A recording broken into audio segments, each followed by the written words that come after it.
So now it is time for me to put your questions to the team, and I will start with Adrian. I read about the Comeback Stringer campaign to restart production. How successful has it been? So the Comeback Stronger campaign was all about preparing the works for the post-COVID environment, protecting the 4,500 people that work at Crewe from the effects of the disease, allowing us to ramp up and run the business effectively. And it was a fantastic experience, actually. We took all the Public Health England guidelines, plus lessons from 12 factories around the group that had already restarted, and then a huge innovation process. 250 changes to the way that we operate. We have hand sanitizers everywhere, personal protective equipment before they were mandated, and we have so-called 9 lines of defense. And I'll give you one example of how effective this has been. When we shut down, we had 2 people with COVID-19 in the week that we closed down, and no cross-contamination.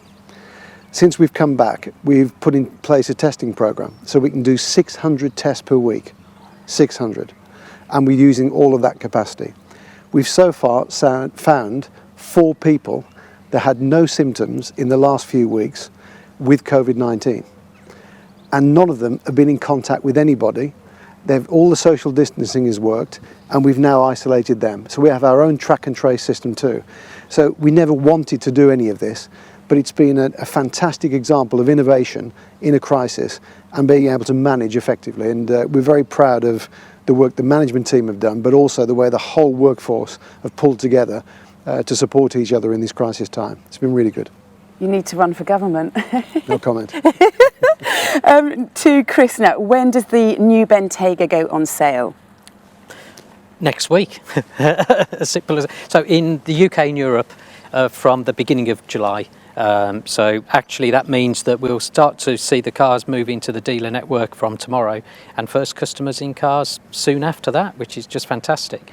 The rest of the rollouts globally will then follow through the coming weeks for the V8, and the hybrid, as I said earlier, will be a bit later in the year in the UK, Europe, Japan and USA, and then the rest of the world in 21.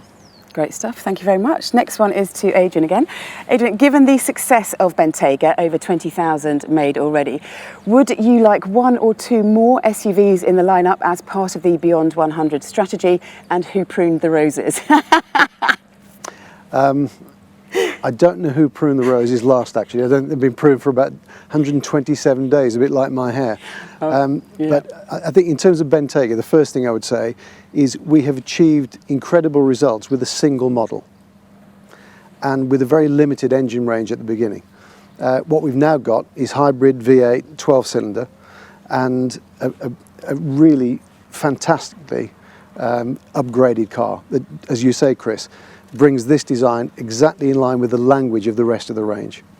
So from my point of view, more derivatives, more specials within that package and that framework are the first objective. Of course, we've got lots of ideas about subsequent cars, but any good automotive guy has to say you'll have to wait for the next launch for those.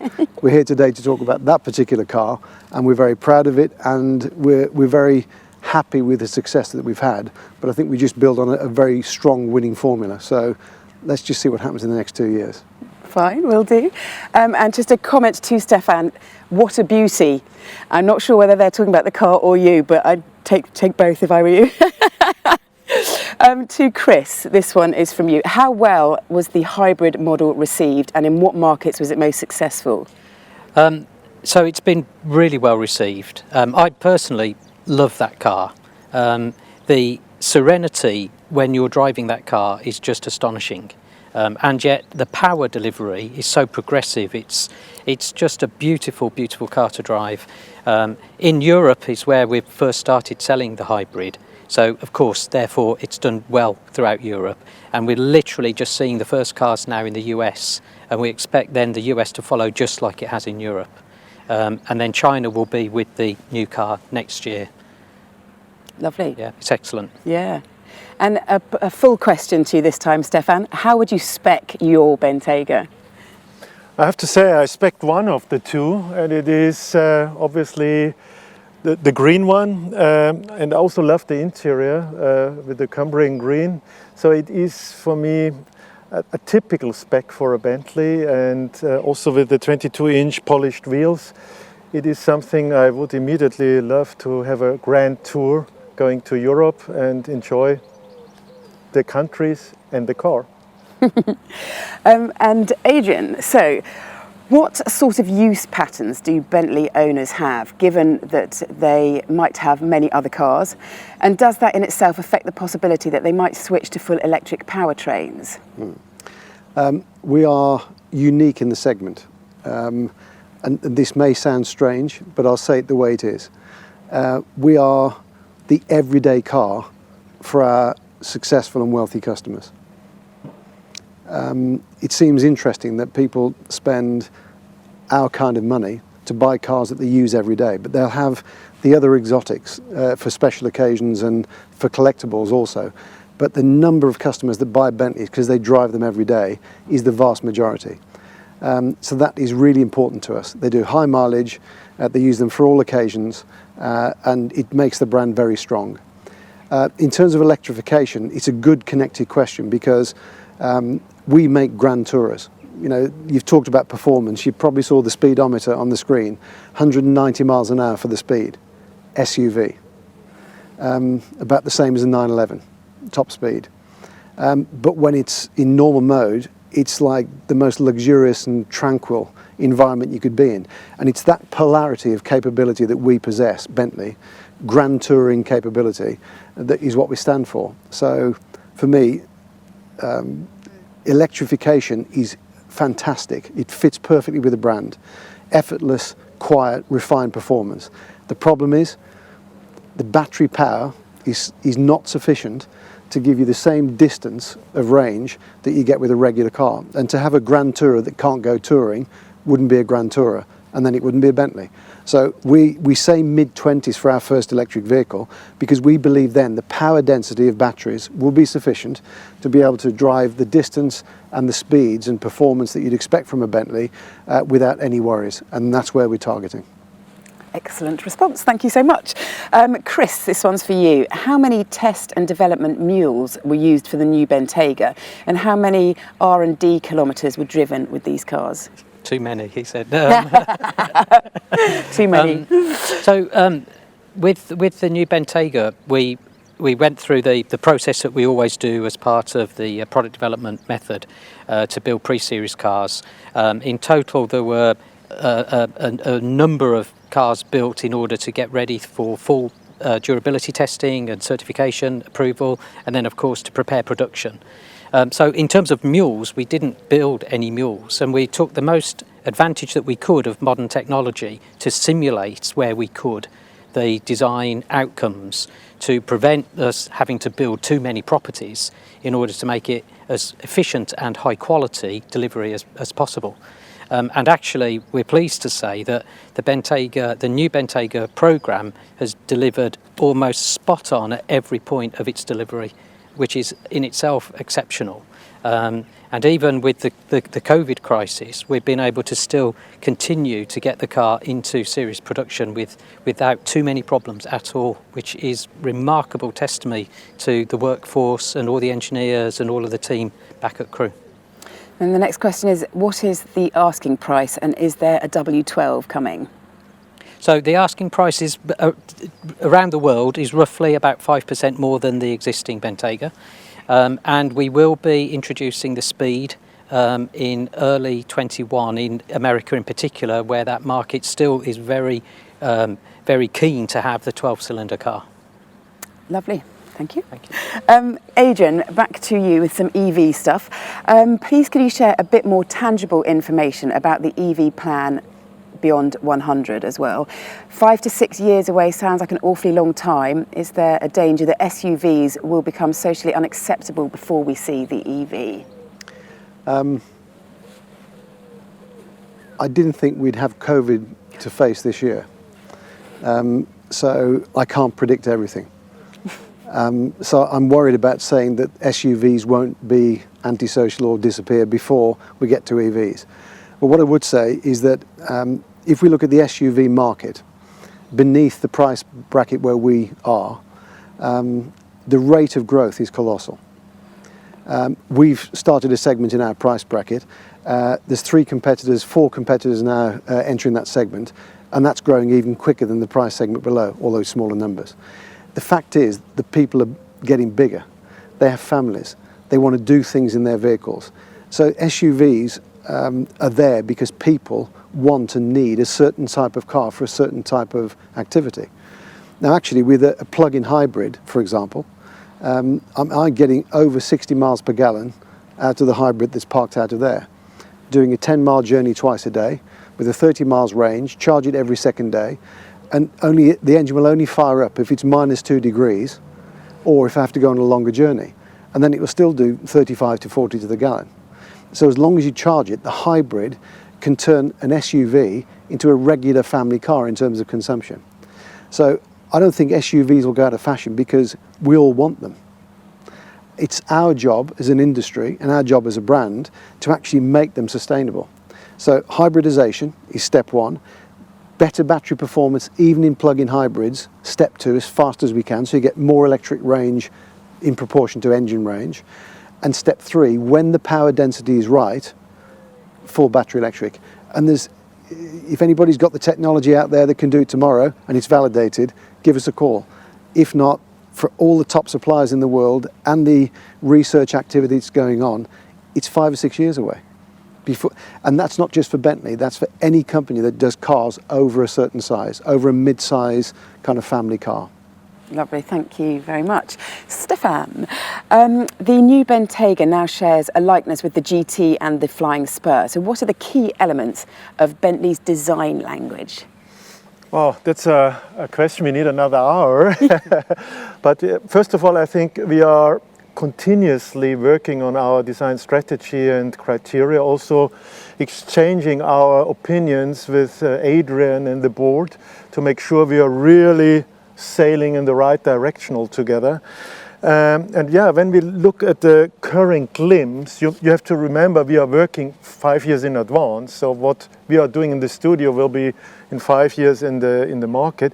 So, but what we have been doing and what you see in the moment, I think it is still, first of all, the matrix grille in the front when we talk about the face, because this is what gives the impact. This is our products that are hitting the heart of our customer. So the impact is the front, the matrix grille, and then still the 4 round elliptical lights. This is another important issue. And then I mentioned the details before. The crystal cut theme is now kind of fulfilling our portfolio with the Continental GT, the Flying Spur, and now the Bentayga 2. So it is a family DNA you can feel as a customer, and you feel also the brand over there.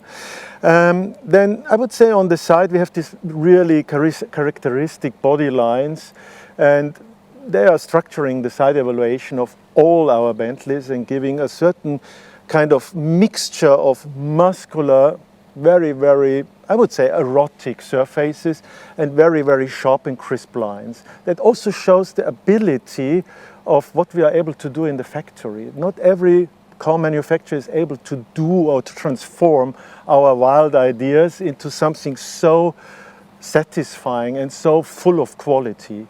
And then obviously coming to the rear end, it is literally talking about love for details, a good structure, a good stance. Again, characteristic lines in the rear, and then yeah, you see a lot of elliptic shapes also in the rear lights, and also again details. So I could carry on for another 10 minutes on the interior, but I think this is the, let's say, the main point of the question. Thank you, lovely stuff. Chris, one for you here. What has proved to be the biggest market for Bentayga, and what percentage of sales can be attributed to North America? So there's 3 markets that kind of jolster a bit to be the biggest. So China, Europe, including the UK, and North America, and they sort of compete. They're pretty much 30% each of them. So they dominate the rest of the global market, actually. But of course, we serve all markets in the world. That's really important. It's a truly global car.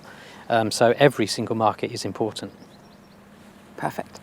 To Adrian, how important is sustainability and climate change to your customers? We've asked this quite extensively within the Beyond 100 strategy, because we find it important, but we wanted to make sure that they did. Clearly, although customers today are buying the cars that are out there, they're looking for what's next to express themselves. So when we've done our research with not just the Bentley owners, but also buyers of cars in that price category, around 40% of them are looking at EVs as their next but one car. 40%. This is significant. They expect us to do the work, us to find the technology solutions and bring cars to market. But at the same time, they won't give up on the things they already cherish.